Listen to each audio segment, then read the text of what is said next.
Welcome back. I would say welcome back, everybody. Yeah, welcome back to everybody who watched Athlete's Journey on YouTube. This is gonna be the Athlete's Journey, the podcast. I got my big brother, Big T Fowlkes, man, an idol of mine. You know, I've been watching him. I played with him obviously my 9th grade year, and I've been watching him since I was probably in the 7th grade. California legend, big time player, one of the greatest California players in the history of California basketball, part of, I would say, in my opinion, the greatest California team in California history. You know, two state championships, state player of the year, should have been a McDonald's All-American in my opinion. You know, basically just one of the top 5 greatest athletes I've seen in California history. Along with him, Shea, Corey Benjamin, Kevin Bell, like I said, Tremaine was up there. Yeah, a whole bunch. But definitely one of the best. For real. So, like I said, just want to introduce Big Tremaine Fowlkes. Like I said, appreciate you coming on. Appreciate you starting the new regime of the American, the Athletes Journey, man. Appreciate it. Man, it's an honor to be here, especially, with fam. We can start this thing off with fam. You feel me? Show life. You feel me? It's Cougar life. All this stuff, man. We share stuff that not most could share, not only the experiences, but, the success. We in the winner circle, baby. You know what I'm saying? Mm-hmm. The winner circle. Me and you, Travis Reed, Tremaine Fowlkes. You 9th grade, I'm a senior. So, and the success continued when I left. You still had the success. So, it was good just to share that Shaw moment, them Shaw moments with you. So we in the history books. Oh, for sure. Like I said, I tell anybody, like I said, that team easily could have had about 8-9 dudes go to D1. Easy. We had 4. We really could have had 9. Yeah. We was deep. Super deep. Deep. Like I said, I put us against any team. Like I said, Chino Hills, forget that. Whoever. Open division, Sierra Canyon, forget it. We smack everybody. All watered down teams, good teams, but watered down from where city ball was at its height is is our generation. So nothing against the Lonzos and Chino, Hills and all that, but it started with the city. It thrusted out the city. So, everybody has their, opinion on it, but the results, speak facts, so it's changed, and, we have to see if it come back around back into the inner city. So we'll see we'll see how it goes. Definitely. The California team that's getting it done, though, No, represent. I love California. Sierra Canyon actually is the #1 high school in the country right now. Word? Yeah, the #1 team in the country. Without the Ball brothers? Yeah, no, Sierra Canyon. Oh, look, you saying okay, you had me stuck on Sierra.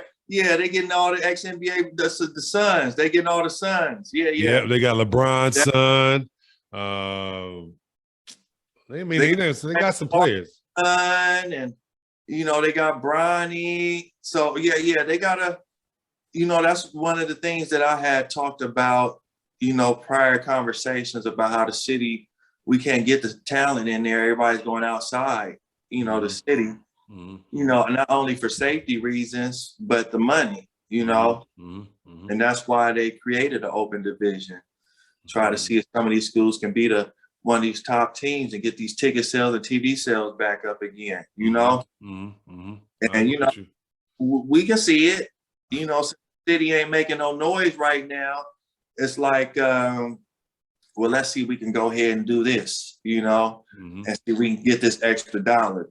But wait till these teams, we're going to be back to Westchester's, Manual R, Crenshaw.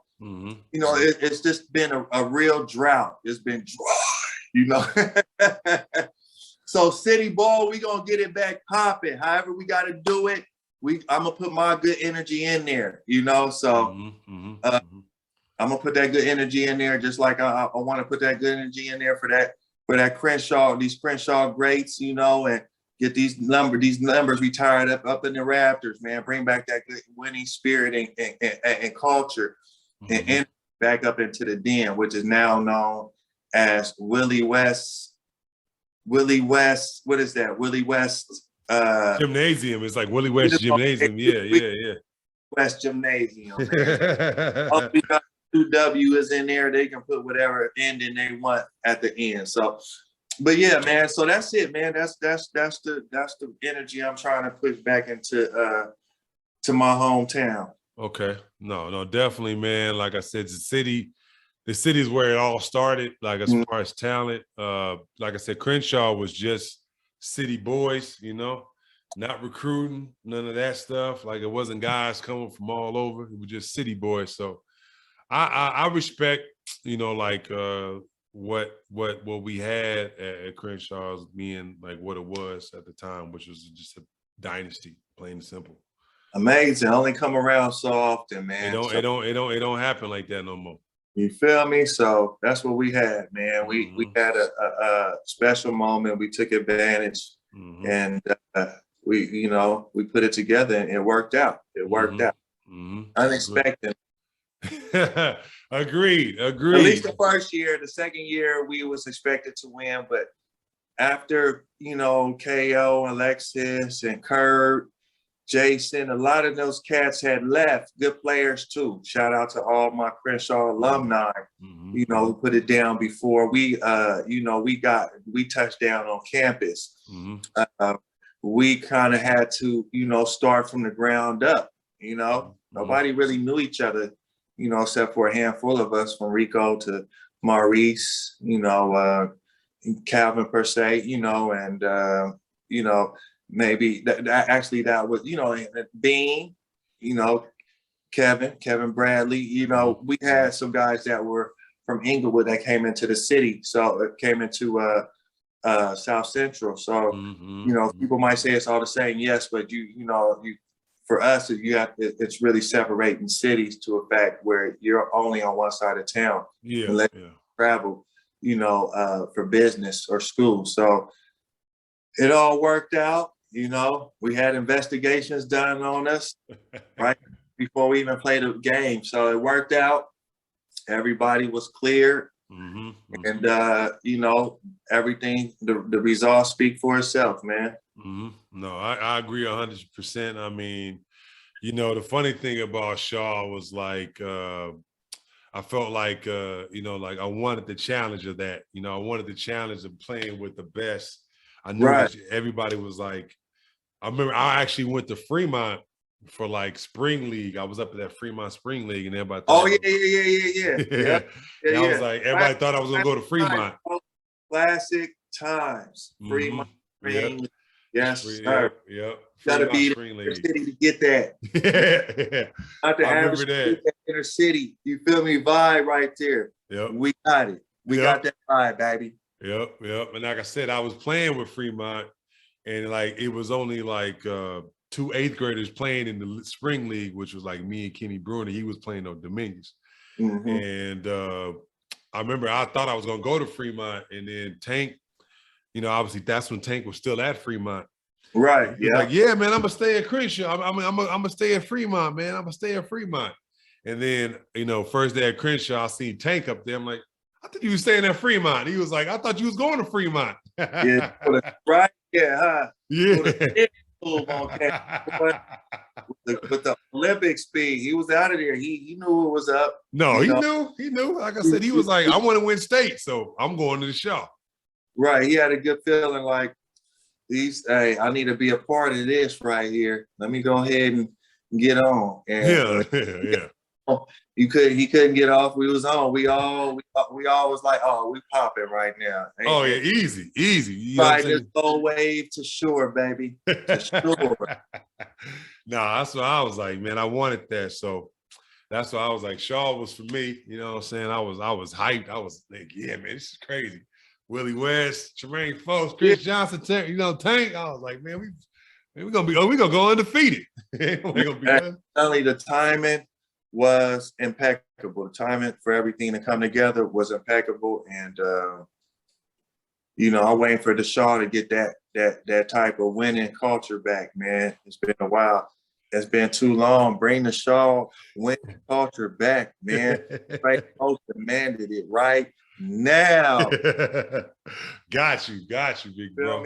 Yep. But it's gonna happen. Yeah, it is. I think so. It all circular, man. Circular. It always happens. Comes back. Everything comes back. Mm-hmm. But let's get into your journey, T folks, man. Like, how did it start? How did you start playing ball?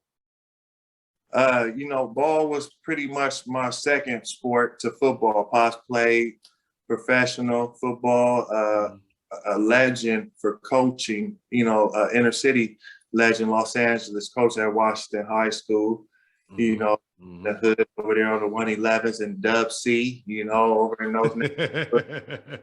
So, he had that label on him as being successful. So I wanted to follow that too, and I was a football player. I'm very talented playing running back, flanker, receiver, quarterback, safety, and I took advantage of that. But, about 14, 15, I started to grow a lot.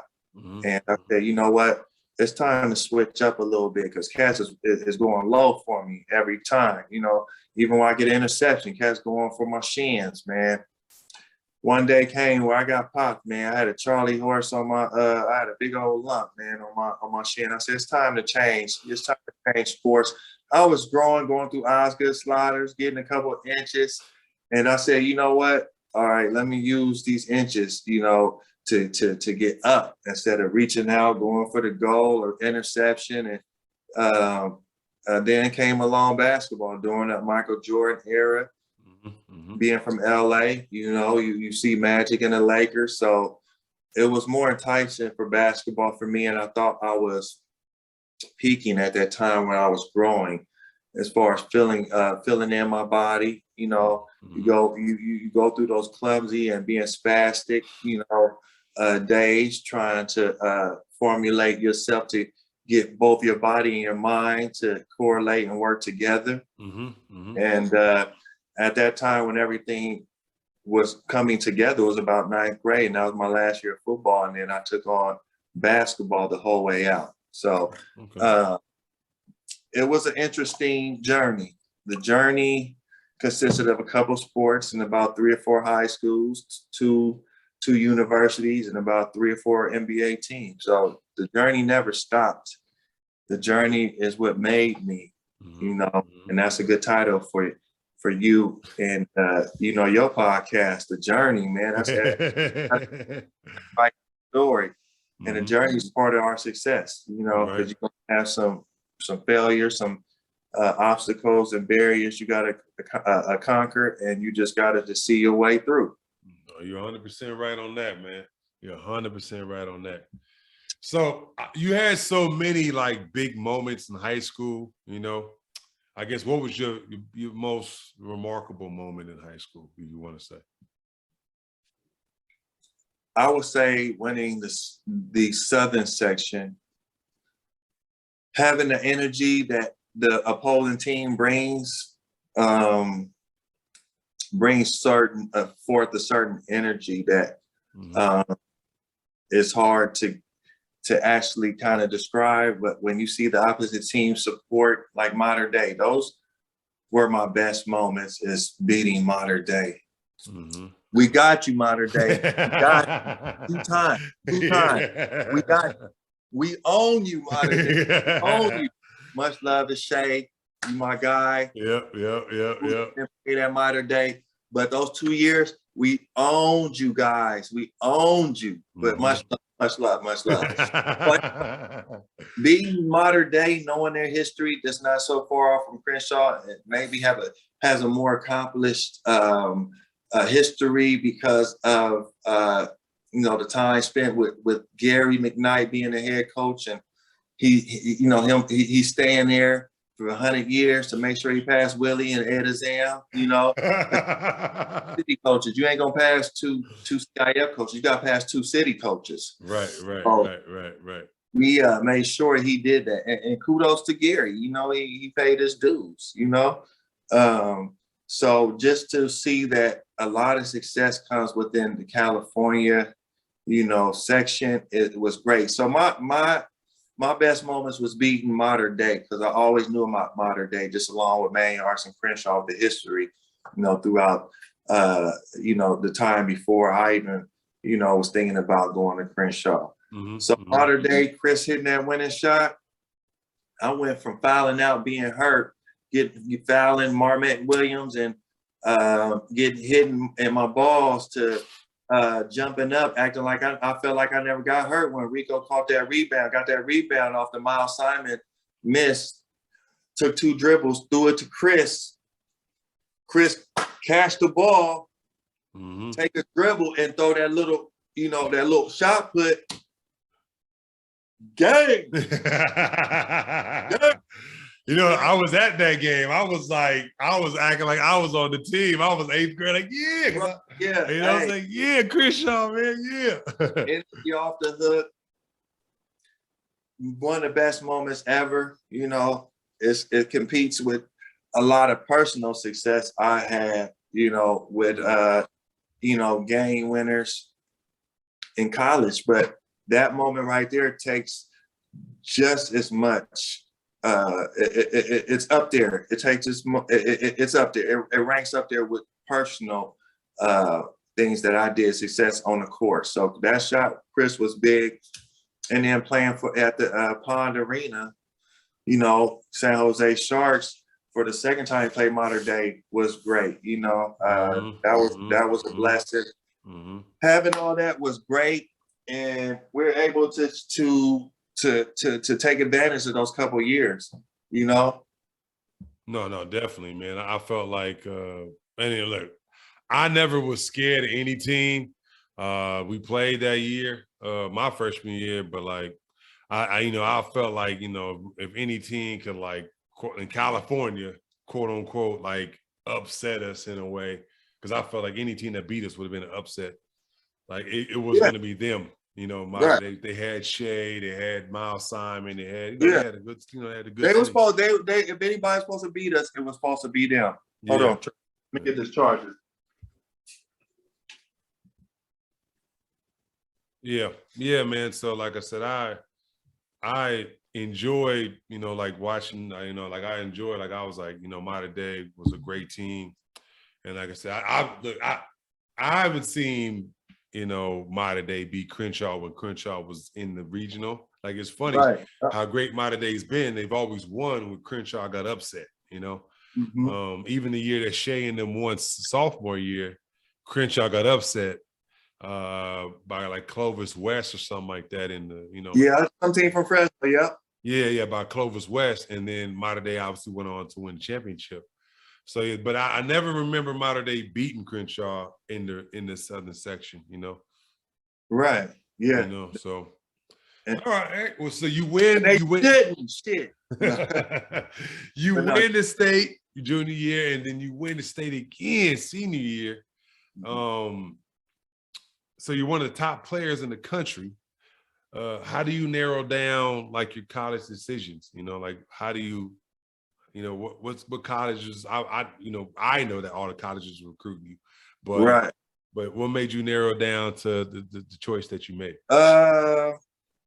I would say that a lot of it depended on the coaching, and that's a hard decision because I looked up to almost every coach that came in my house besides Todd Bozeman, because he was a new coach. So Jimmy Boeheim, Roy Williams, you know, I looked up to those guys because I saw them with so much success, you know, at Kansas and Syracuse. So by the time they got to my house, I was kind of amazed, you know. But then I wanted to interview some Black coaches too and keep the line even. So you had Allen Houston's dad from Tennessee, At the time, you had George Raveling. USC, you had Todd Bozeman. Yep.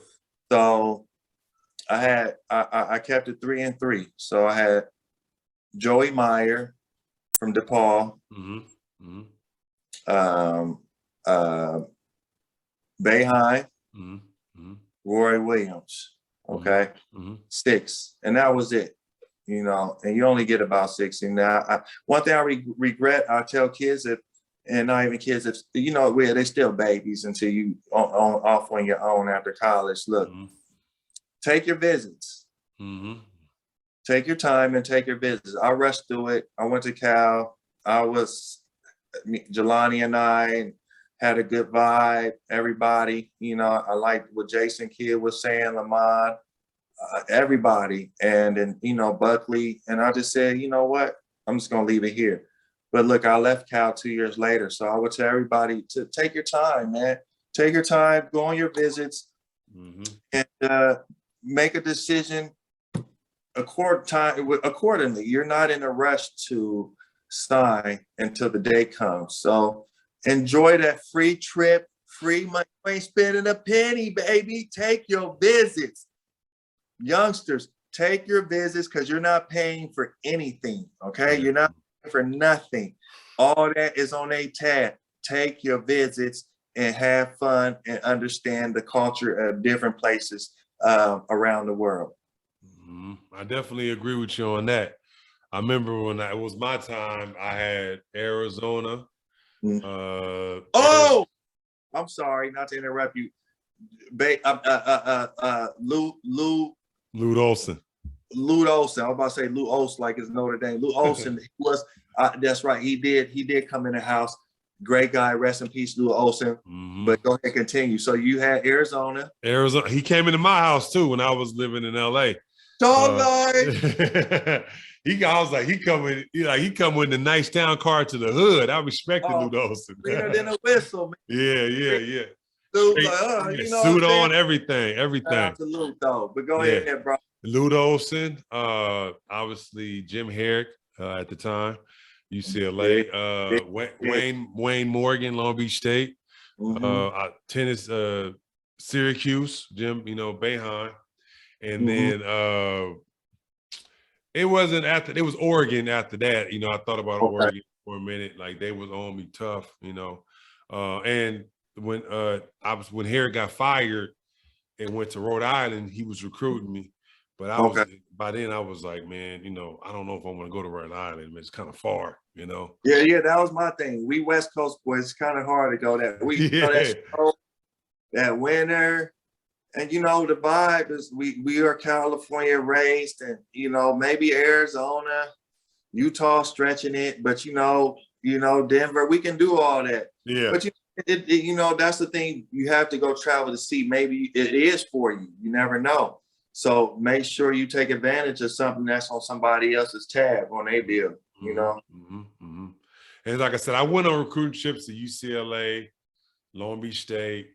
And Arizona. I went to those 3 because for me it was I didn't pass the SAT until later, so I didn't take the other final couple of trips because like they was like, well, once you pass SAT, then you can come.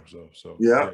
They let down the gate. They lift up the gates right there. Come on in now. Yeah, exactly. So you chose Cal, right? So what was the biggest difference between Shaw and Cal? The culture, I never in LA, white and black is separated a lot, separated, I should say, in the work field, everybody's in, all races intertwined. But when I got to Cal, to get that same kind of love I got at Crenshaw, and they weren't black. The population at Cal with black students is primarily just the athletes, okay? So you gotta think of me just getting love outside of my own people was kind of weird. Coming from LA, you don't get exposed because the minority is usually in the same area, and going to Cal and experiencing that in the culture, it's everybody's, it's that open hippie town, everybody, hippie, hey man, free power, man,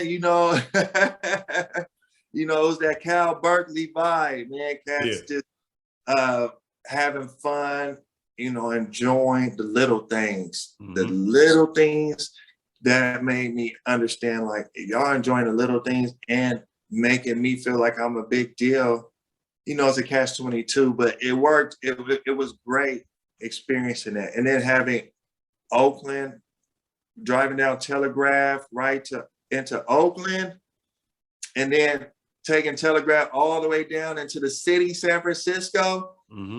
It wasn't even anything better. I think I was more amazed what was around Cal than actually Cal for a second, But when it came down to it, I made my decision, being a basketball decision. I'm gonna be on that floor. How many minutes are you gonna give me? Who is my point guard? It's Jelani Gardner. Okay, we good. Jay Gard's my guy. So a lot of intangible things happened with that, but my decision stayed close to home and not too far, because I was going to go to USC, but USC just I felt a little too close. My mom wouldn't even let me go to Inglewood coming out of junior high. She wanted me to go to St. Bernard's, so I ended up going to Westchester, but just the influence made her kind of just say, hey, let's get you over here rather than here. But as much you didn't want me to go to Inglewood, I ended up going to Crenshaw anyway. Crenshaw, baby. Cougar life. Cougars. Much love, always. Yes, What was the hardest thing from high school to like to college, from college to high school rather? You got the schedule. Mom ain't there to wake you up. You got to be at 6 a.m. workouts. And if you miss that, you're going to have pool workouts, so you basically got to grow up. And you hope that you have a great roommate that won't let you slip and keep you on point. And that's where the team camaraderie comes in. Like, you guys got to push each other. Make sure you helping him instead of enabling your teammate. If y'all gonna have some fun, then work twice as hard, after y'all have fun. So you got to even it out, and make it make sense where you guys are getting the most out the opportunities that's presenting itself, in front of you. And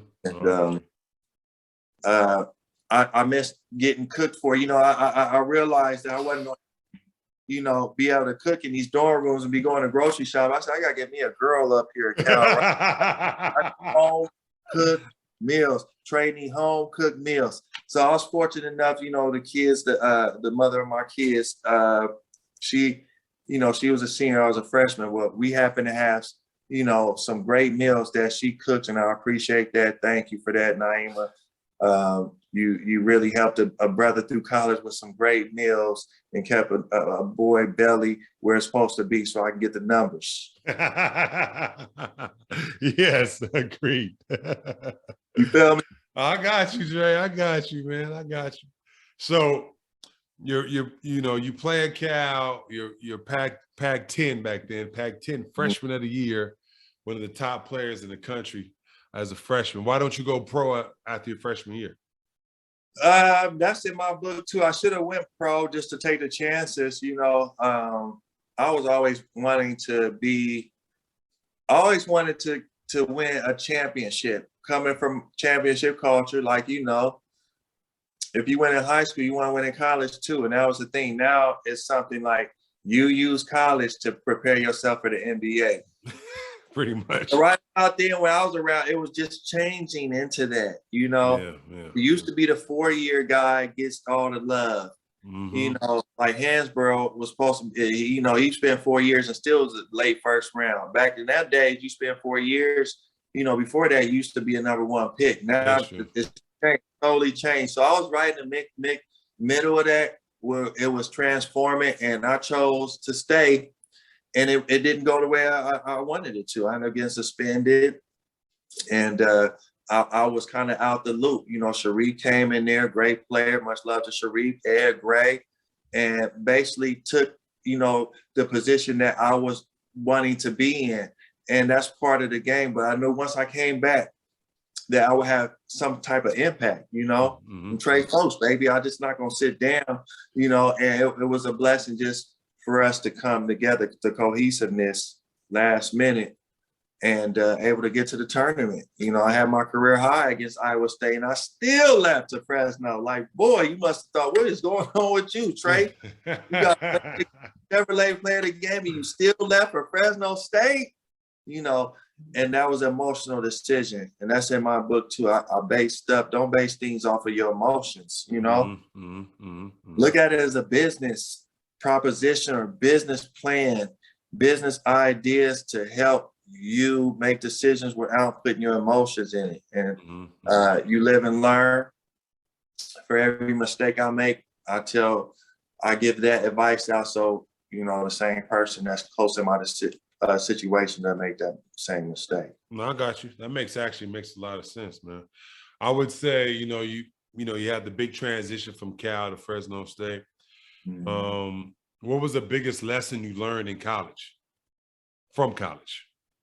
Don't make the same mistake twice, man, because you're just gonna, you know, put a hold on your career, or put a dampen your, you know, it's going to delay your process of getting to where you want to get to. College should be some of your best and funnest years and times, you know, and you have to take it all in, and don't be afraid to ask people questions, get their opinions, you know. We're young, you're young, you think you know it all, and you don't. My son think he know it all. He's at Sac State right now.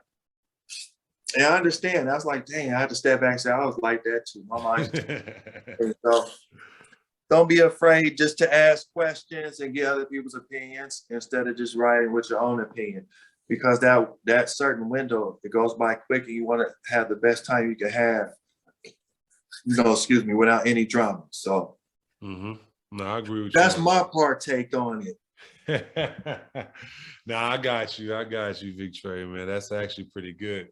So you kill at Cal, you even kill at Fresno State, because I actually was watching y'all when I went to like the NIT Final Four. Oh, I appreciate it. Yeah. Come on, man. I was watching it. Oh, your I watched the documentary of that year, like whatever it was. And, you know, man. That was like must-see TV, man. That was a must-see. I couldn't miss that. They could have took out a couple of those scenes and, you know, edited, but we good with it. I'll document it. It's all, yeah, man. You know, those are times where you have a small window, take advantage of it. And I came out, and at the end of the day, I can tell my kids I got drafted coming from Fresno State, but I'd rather have came out of Cal earlier, being the lottery pick. But, you know, that's part of the process, you know. You know, you went to different schools, you know, high school, colleges. You had the same story. So, shoot, I should be getting my podcast and interviewing your ass. Well, no, we did different. You actually got to that league. I went across that water, so. And you could go across that water too. You feel me? Yeah. Passport, and I'm like, how many people got passports to go over just to play ball and get paid? You know, so pretty much. Like I said, I ain't tripping. I was happy with what happened. You know, you were successful, bro. You won championships. You got to travel the world, play ball, get to do what you loved. Okay.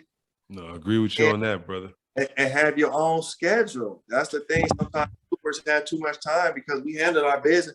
We gave you our 2 or 3 hours, and we blood, sweat, and tears. Now it's time to chill out. Yeah, so, pretty much, pretty much, right? So it was a time, we had a lot of time, you know, to recollect, chill, heal, you know, and get right for the next day. Because that's, you don't give it your all, you already know you're gonna get the boot. I don't care if it's professional, of NBA or overseas. You don't put up the numbers, you don't produce. It's like a piece of meat. It's like, yeah, get out of there. Next, No. That's 100. That's 100%. That's 100%, Trey. Like, yeah, man, it's insane. Like, that's real. That's real. Mm-hmm. All right. So, like I said, you get drafted. You got drafted by Indiana. Denver Nuggets, 54 pick, 1998 Denver Nuggets. Never worked out for them. Never nothing, huh? Thought I was gonna go late first, early second round. They fired Eddie Jordan from the Kings, who said they was gonna draft me at the 33rd pick. So I pretty much walked out my draft party, and then, like I told him in a past interview, my friends come running out the door talking about, Trey, come back, you got drafted. So, I was coming in and coming into seeing what the next plan was. And I got bombarded with a blessing and at least got my name called. So I went back in my draft party, shook everybody's hand, told them thank you. And the bartender said, beers on me, and everybody had a quick little celebration. I was blessed enough to get drafted, man. So didn't get to the league right then either. It was a lockout year. You don't get nothing but 3 days to prove yourself. And, that's a decision. I probably should have went overseas and got the money and came back. And that's part of the whole journey, man. You're going to make some decisions that you live with, but what doesn't kill you only makes you stronger. And that's my tattoo that I live with today. What doesn't kill you only makes you stronger. I know you can't do that though, but it's no, you see the letters, put it together. Yep. That's real. That was that. And you got to keep going. So you already know how it goes. No, I agree with you 100% on that one. I remember during that process, there was a guy that was, Memphis was like, the team that was going to that was kind of thinking about drafting me, but then they got Stromile Swift number 2. Stromile, Casper Skambala number 18. They got I'm playing power forward, so they drafted 3 power forwards. I was like, man, I ain't gonna get drafted, man. Forget it, man. And they was like, well, you can try on our summer league. And I was like, nah, I had an agent was like, you can go get $4,000 a month, right quick. I was like, oh, okay, done. Let me go back. Show me the money. Show me the money. I was like, all right, I'm out. Columbia, here we come. Go. Yeah, man. So that's pretty much my journey. So how many years did you spend in the NBA? Only spent 4 years, man. I tore my Achilles before I got in the NBA. Was blessed enough to still get in the NBA after Achilles repair injury and Achilles tear injury, and it was repaired. Got back, ended up tearing my Achilles again after a second one, on my other leg. But I was after my 4 years in, but me trying to get my 5th year in the NBA, I just want to tore my Achilles playing with the Florida Flame, Dennis Johnson, rest in peace, DJ, Boston great, Hall of Fame in my eyes, championships. He was a former Clipper coach. He ended up being the Florida Flame, the D League coach, known as the G League now. And he picked me up the day that I tore my Achilles was the day I was supposed to get called up to the New Jersey Nets. And he was so disappointed. He was so hurt. Not just, I would say hurt, because he wanted for me to get up out of there, and knowing DJ, he's compassionate. He's got great spirits, good soul. He said, I should have sat you out. I said, don't feel bad about that. We didn't know this was going to happen, So I know that he really felt bad about that, but that wasn't his fault. I didn't know I was going to tear it. He didn't know. And after that, I had a rehab. And from then on, I played with the North Dakota Wizards and trying to get back in 2009. And, after that, I just played overseas. How the overseas life can be. It can be so good one day, and it could be the worst thing. So, the best day overseas is when they putting that green in your hand, pay me, and I'm happy again, No, Oh, you I know how agree it with you. goes, man. You know how it goes. It's an up and down situation. You make the Oh most. yeah. No, it's definitely a situation where it's way up and down. I mean, I played in Estonia where it was just beyond cold.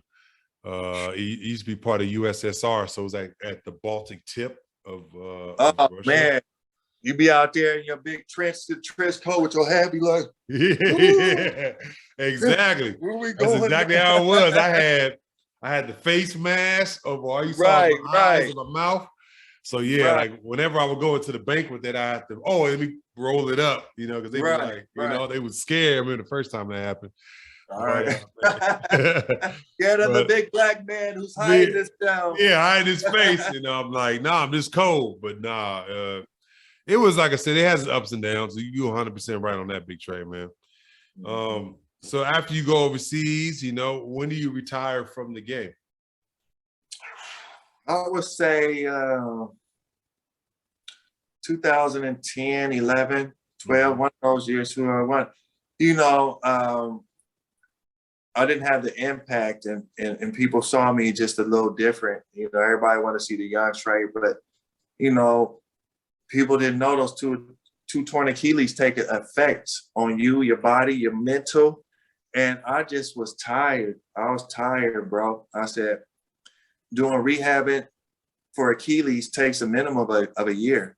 So the second one took a year and a half. That's 2.5 years of just rehabbing. I was burnt out after that.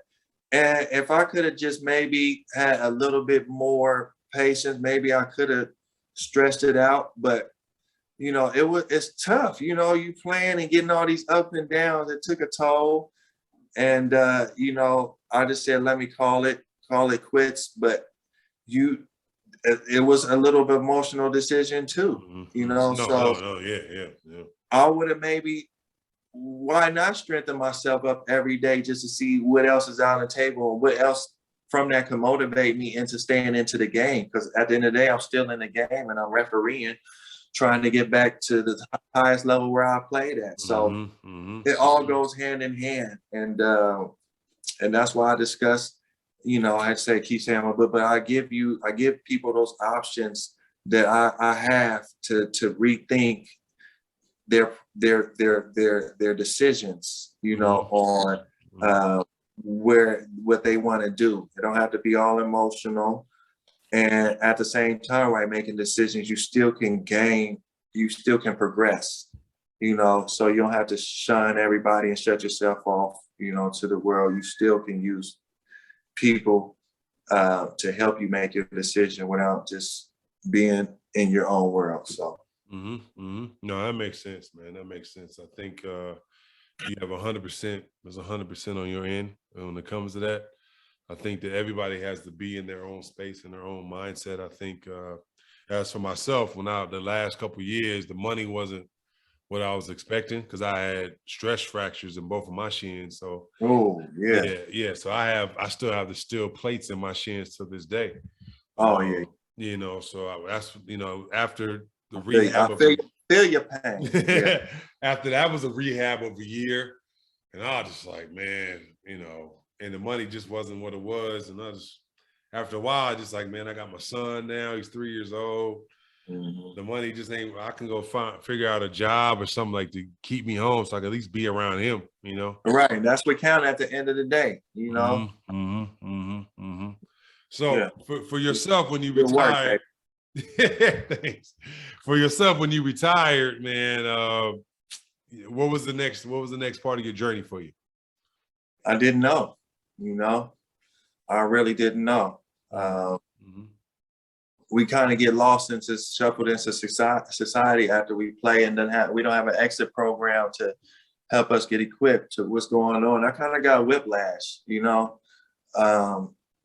I call myself trying to so-called work out again and get jobs because I'm thinking this money is so good. How can I ever find a regular want to work a 9 to 5, baby? I said, damn, this ain't for me. And if I knew what I knew now back then when I first retired, I would have been way along in my career and my progression to where I want to go. But that's what his life is about. You gotta love the moments that you can bounce back. Be the comeback kid. You feel me? And I was always like that, you know. I just didn't come to Crenshaw my ninth grade and been winning. It took me two or three high schools, you know, to get to Crenshaw. It's for me, I'm gonna experience a little bit of a failure before I get my flowers, and I can accept that. Yeah, no, I got The you. stuff I put on myself is some stuff I can't control. But at the end of the day, can you please give me my flowers? You know. Always, I said, you always want to give your legends the flowers before. That's all. You know, I'm gonna give it right back because what I can give what I give it right back. And my thing is, I want people to appreciate the trials and tribulations as much as the success, because that's what I talk about after. It was life's a bitch after NBA, man. I've been broke, staying on couches, you know, didn't have no money for a gym membership. You know, it's real times. And that's what I'm here to tell people, that you can make it out of that. And, you know, don't be afraid to tell people your problems, because you don't know who's there to help you. Not me, help you. You too, Trav. I'm talking to them out there, and you too, and me too, all of us. Open up and tell people what you're going through. You know, that's part of the mental awareness, health, depression, and all that. That helps you out too, and you don't know who can help you. People actually talk to me and help me understand myself better, and I was able to help them. So it's a two-way street, man. You know, and I've got a lot of stuff. I put a lot of stuff on paper, baby. So, just like you, man, you got the book.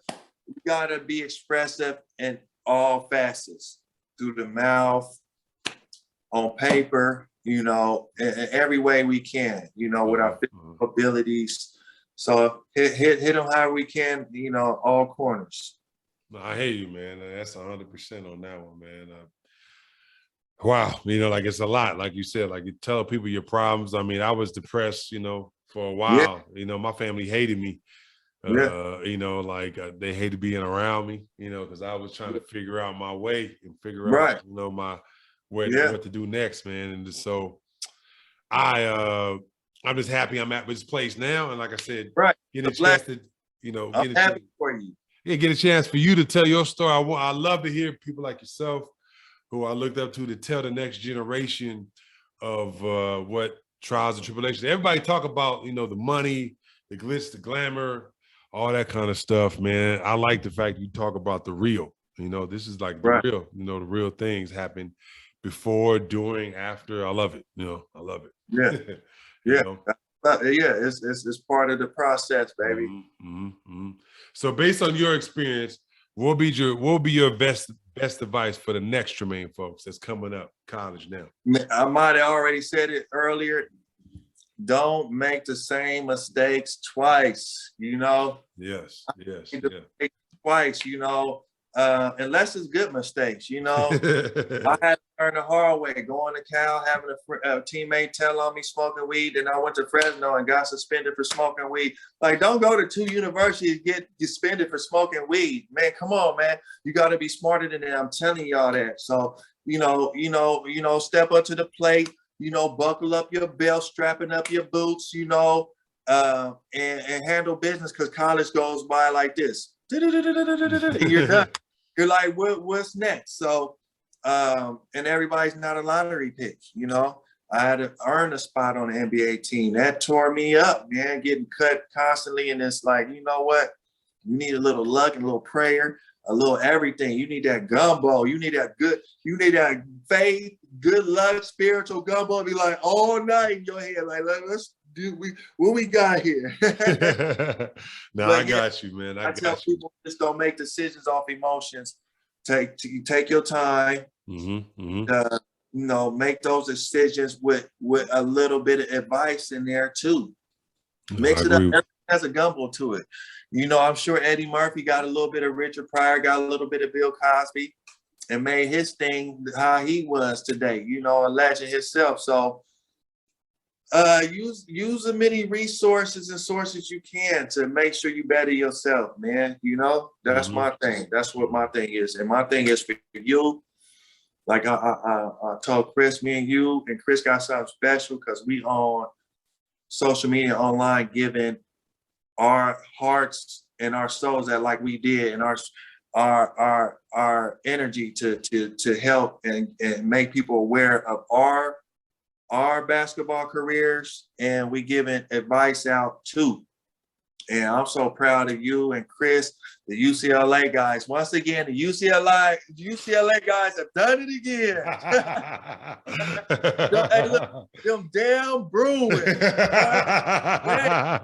I love y'all though. You feel me? No, I got you, Big Trey. Man, love for y'all, man.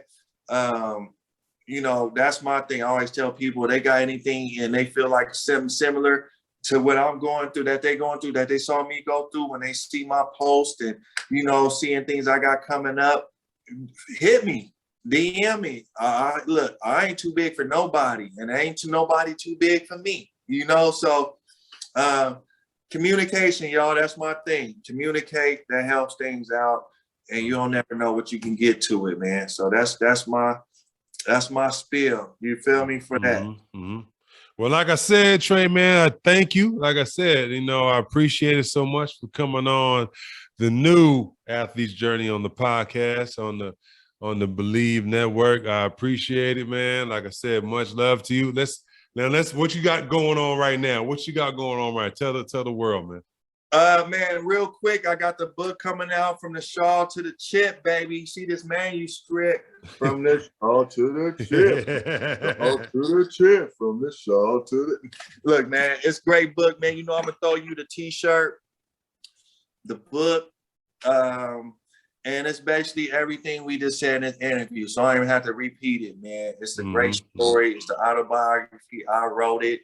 You know, and it's from the heart. It's organic. It's interesting. It's fun. It's dope.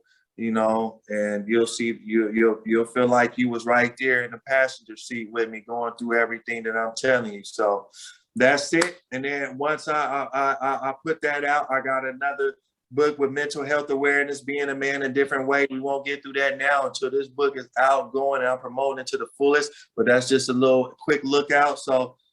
That's it, man. I appreciate you, bro. You know, Trav spent some. Look, y'all. He spent some of my best years. Okay, we've been traveled the country together at 15, 16, 17 years old, man. So look, Trav, you my boy. I love you, bro. I love what you're doing. This ain't the first interview. The second, it's gonna be we're gonna do 100. We're gonna do at least once a month. You feel me? Bet that, man. That's it. Bet that. We gonna be, you know, co-pilots on some stuff. You feel me? Oh, agreed, man. Like I said, I'm with it. Anything you ever need, Big Trey, man, I got you. I appreciate you for doing this, man. Like I said, man. And before we go, let the world know where they can follow you. Man, you can follow me, man, at Trey Fowlkes. That's the and at Trey Fowlkes.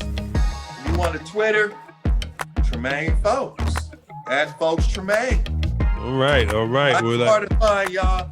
I was over here about to get my lemon water on. Drink your lemon water, man. Just get the crack all day like this, man. You feel me? Let's take care of our skin right now, man, during this crazy winter, man. Love you, man, bro. Love you too, man. Appreciate it, Trey, man. Like I said, this is Travis Reed, Athlete's Journey on the Believe Network. Appreciate your time and listening. Have a good one. We'll talk to you next week. Shaw like, cool girl, so hard to be a cool girl, so hard.